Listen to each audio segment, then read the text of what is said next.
Welcome to the daily message for this 15th Sunday in Ordinary Time.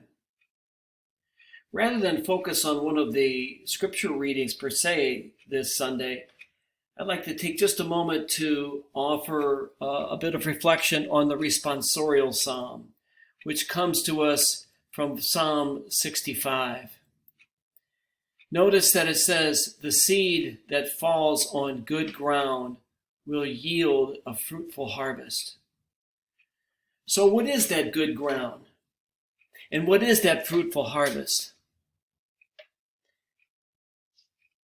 Scripture commentators and preachers throughout the centuries have interpreted that sentence in a number of different ways. What is the good ground? What is the fruitful harvest?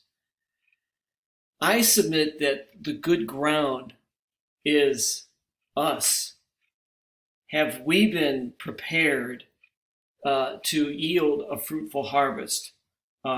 Is the soil of our lives fertile? And what I mean by that is, have we been receptive to the Word of God? Have we listened closely to the Word of God? Have we taken it to heart? Have we been attentive to its demands? Have we been attentive to its invitations to us?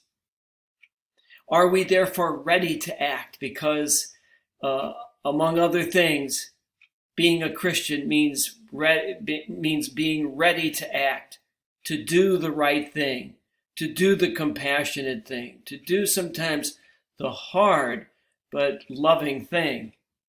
So if we are good ground, if we have truly listened to the Word of God and prepared our hearts and minds to do God's will, then when the opportunity comes to do God's will, we will bear a fruitful harvest, a harvest of generosity, a harvest of healing, a harvest of friendship, a harvest of compassion, a harvest of love.